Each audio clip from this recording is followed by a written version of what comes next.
Regarde cette vidéo jusqu'à la fin, car ce qui s'est passé est vraiment bouleversant.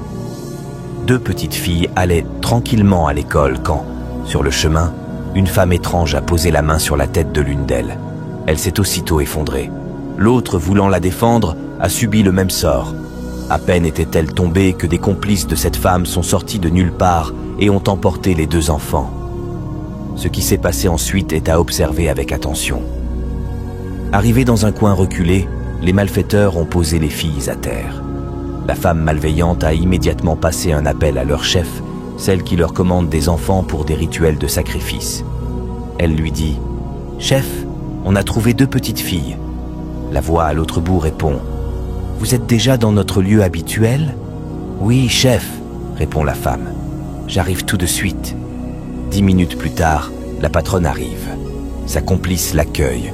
« Voici les enfants, il faut faire vite. Le sacrifice doit se faire maintenant. » Mais alors qu'elle s'approche pour commencer le rituel, elle s'arrête net. Pourquoi s'est-elle arrêtée? 6 complices, impatients, lui demandent « Chef, qu'est-ce qui se passe? Pourquoi vous ne commencez pas ?» Elle demande d'un ton inquiet « Où avez-vous trouvé ces filles ?» Elles passaient devant nous pour aller à l'école. On les a attrapées.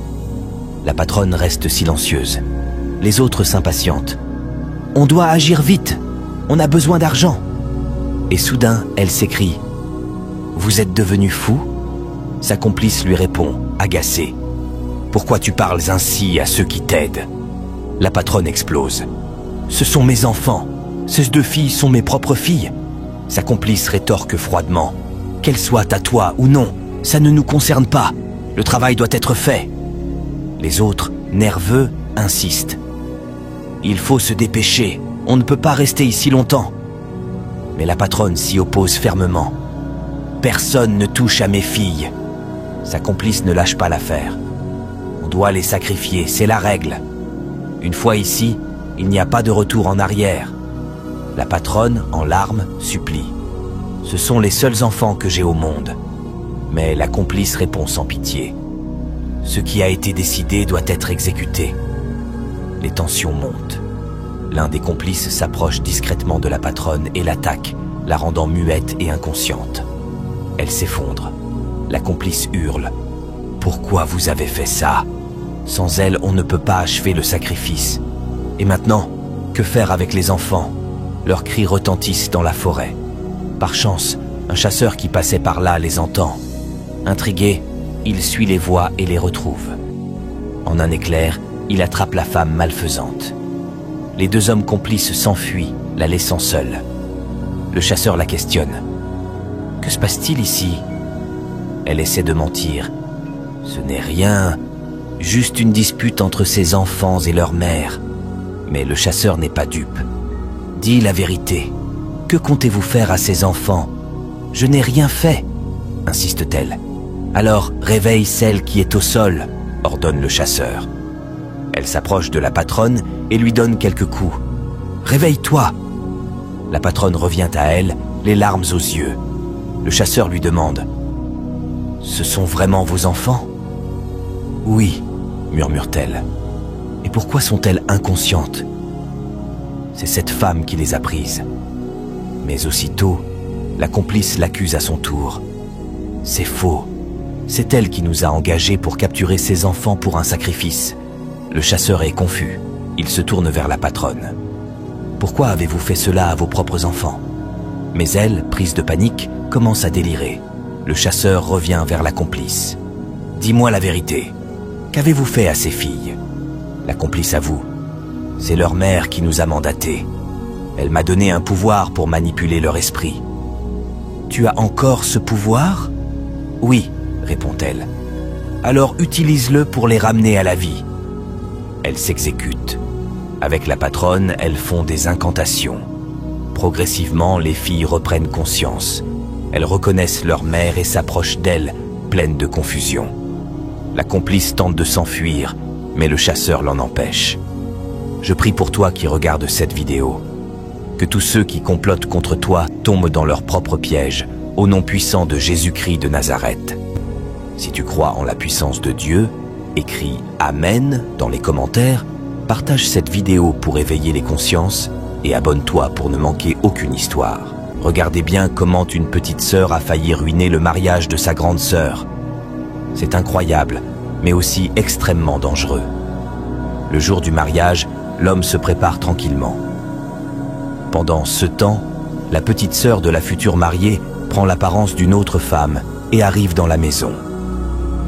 Elle lance un sort diabolique sur l'homme, qui perd totalement le contrôle de lui-même. De son côté, la mariée se fait coiffer. Mais cette grande sœur, prophétesse de Dieu, ressent soudainement que quelque chose ne va pas. Elle dit à la coiffeuse « Je dois aller voir mon mari ».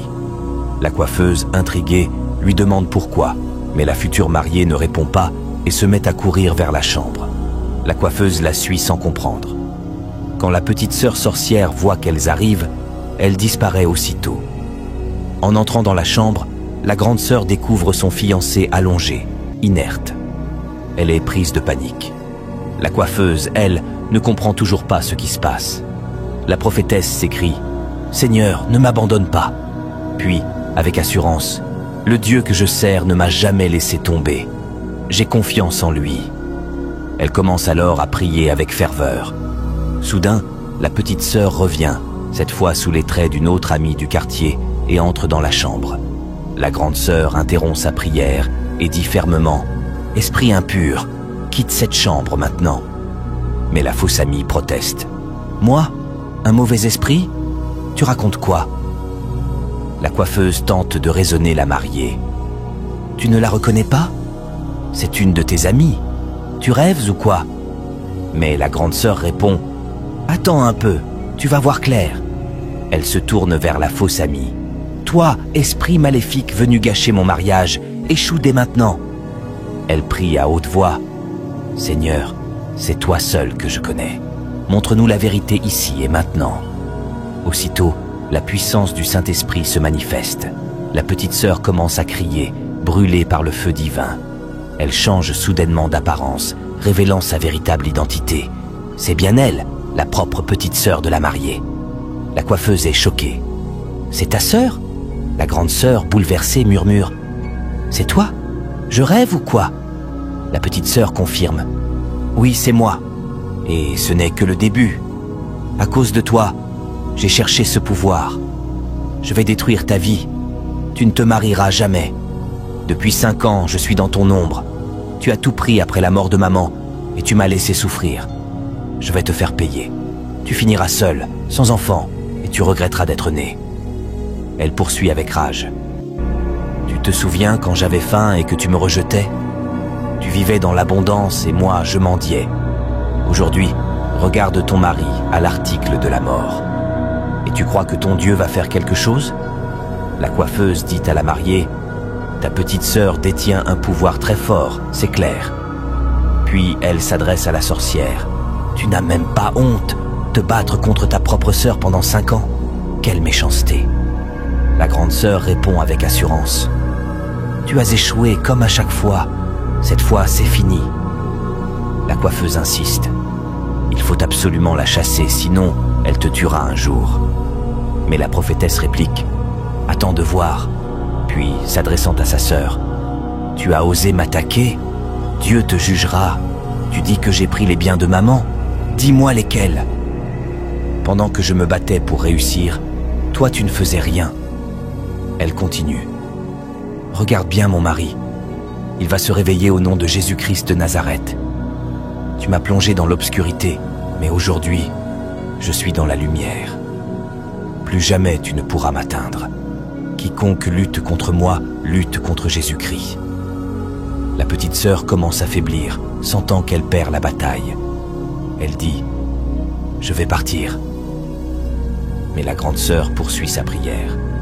« Toi, esprit malveillant qui refuse l'élévation de ta sœur, reçois maintenant le feu du Saint-Esprit. » Et la prière est exaucée. Sa petite sœur pousse un cri strident, puis disparaît. Elle reste stupéfaite.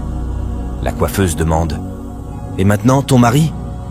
La mariée répond avec foi « Dieu va le relever. » Elle prie à nouveau avec intensité. « Seigneur, toi qui as sauvé David face à Goliath, toi qui as gardé Jonas dans le ventre du poisson, interviens maintenant et sauve la vie de mon mari. » Aussitôt, un souffle divin descend sur l'homme. Il reprend vie et se redresse. « Qu'est-ce qui m'est arrivé ?» demande-t-il. Mais sa femme, fatiguée et blessée, reste silencieuse. Elle sait que c'est sa propre sœur qui était derrière tout ça. Je prie pour toi qui regardes cette vidéo, que tu sois toujours vainqueur face à tes ennemis. Que Dieu te fortifie et te protège.